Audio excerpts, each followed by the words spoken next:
Zee 24 तास एक पाऊल पुढे। नाशिकमध्ये विधान परिषद निवडणुकीत मनसेनं घेतलेली भूमिका अनाकलनीय असल्याचं सांगत छगन भुजबळ यांनी मनसे आणि शिवसेनेनं एकत्रित यावं असा सल्ला दिला। पाठिंब्याचं राजकारण करण्यापेक्षा दोन्ही पक्षांना एकत्रित येण्याचा सल्ला त्यांनी दिला। तर काँग्रेसच्या स्थानिक नेत्यांची नाराजी दूर करण्यात अयशस्वी ठरल्यानं निवडणुकीत त्याचा आम्हाला फटका बसल्याची कबुली त्यांनी दिली। जयंत जाधव यांना 300 मतं मिळणं अपेक्षित होतं, मात्र नगरपालिका निवडणुकीत एकमेकांच्या विरोधात लढल्यानं दोन्ही पक्षांमध्ये असलेली कटुता अजूनही कायम असल्याचं भुजबळ म्हणाले। मला नेहमी वाटत आहे की दोघांनी एकत्र यावे आणि आता सुद्धा मला वाटतं की दोघांनी एकत्र यावे। म्हणजे मग हे जे असं इकडे जातो तिकडे गेला, कधी इकडे बोला, कधी याच्याकडे जा, कधी त्याच्याकडे जा, कधी त्याच्याकडे जा, हे जे आहे ना, हे जे राजकारण आहे ते सरळ राजकारण होईल राज्यामध्ये। त्याच्यामुळे दोघांनी एकत्र यावं आणि संपून टाकावा विषय हा।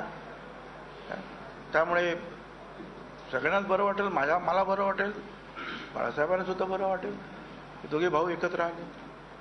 ते केवळ इथेच नाही, घरात सुद्धा त्यांनी एकत्र यावं, वरच्या पातळीवर एकत्र यावं अशा माझ्या त्यांना शुभेच्छा आहेत। एक निश्चित आहे की काँग्रेस पक्षातले आमचे जे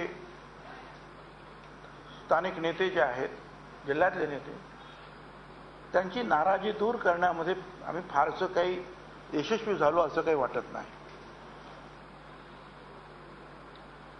आणि निश्चितपणे त्याचा फार मोठा फटका जो आहे हा या निवडणुकीमध्ये आम्हाला बसला आहे। झी 24 तास एक पाऊल पुढे।